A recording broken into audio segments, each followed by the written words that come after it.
Is it possible to join a fairy hunt if you don't own a horse? Well, Dag Eve August Fulcher. Hi, hello, and welcome. John O'Sullivan, the Irish Pagan School, and I'm studying at the moment. I am on duchas.ie, that is duchas.ie, in the National Folklore Collection section down in the schools collection, exploring the ideas about fairy magic.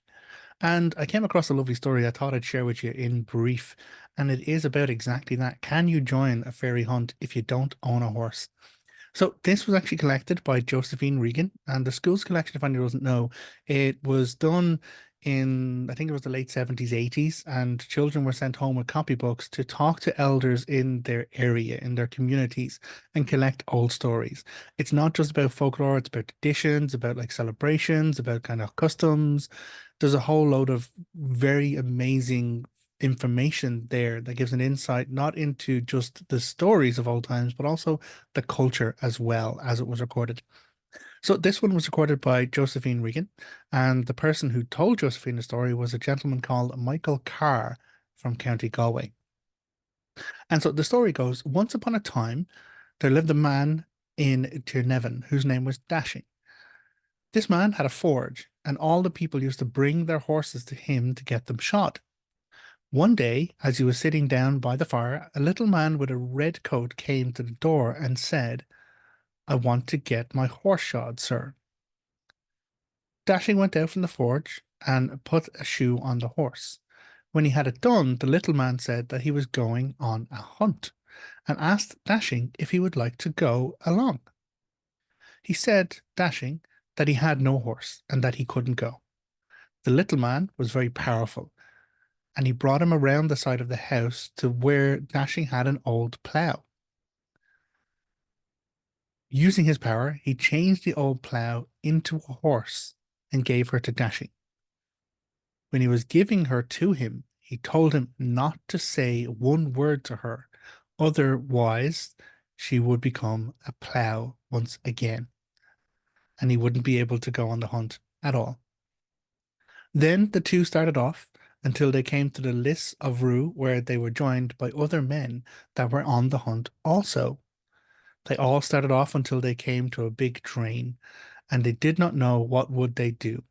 The dogs got across safely, and Dashing's horse was out first and jumped the drain. When he saw he was first, he hit the horse and said, Glory there, old stock. And immediately he found himself sitting on an old plough again. It was 5 o'clock in the morning, and he had to walk home. When he reached home, the roof was gone off the forge.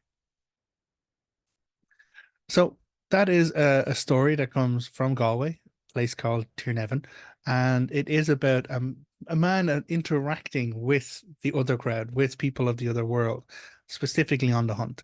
Now, there is mention in many other stories about the other people, the good neighbors, the She, the the Dini Moth, they're also called, hunting across the island of Ireland. And there are different times a year when the hunt goes by. And there are often warnings of not being out and about after dark when those happen. Sometimes a person might be asked to join the hunt, as in the case here with Dashing. Other times a person might be pursued by the hunt, which is never a really good experience to be having at all. In my own past, I have actually heard the noise of what I presume to be the hunt. I've been out and about. I used to live out in Navan, and I would run around the hill of Tara. That was where I would do my exercise.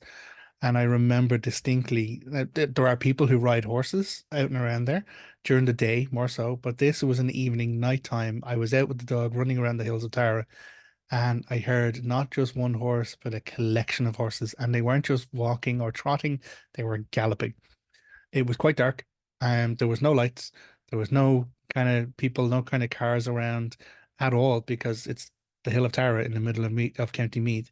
And so I remember hearing the hunt myself, feeling very fucking cold, remembering like the old stories. I hustled myself and the dog back to the car into it and drove home and then lit pretty much all the lights in the house. And I think I watched a movie that would make me smile and laugh because it was scary. Now, whether that was specifically a particular hunt or not, that is the experience that I share. I've had that experience myself on the island. I've never been invited to join a hunt. I've never kind of seen the other crowd because there's a risk in seeing or even acknowledging them. Even if you do see them, you don't acknowledge them or say that you've not seen them, because that can cause offense to the other crowd as well.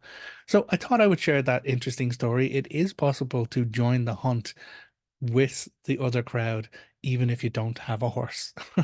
So, thank you very much for stopping by. If you'd like to know more, do make sure you're following along with the Irish Pagan School. Go to irishpagan.school/free if you'd like a year's worth of free resources. Or if you want to know more specifically about the fairies, the She, the other crowd, we have a multitude of classes available at the Irish Pagan School itself.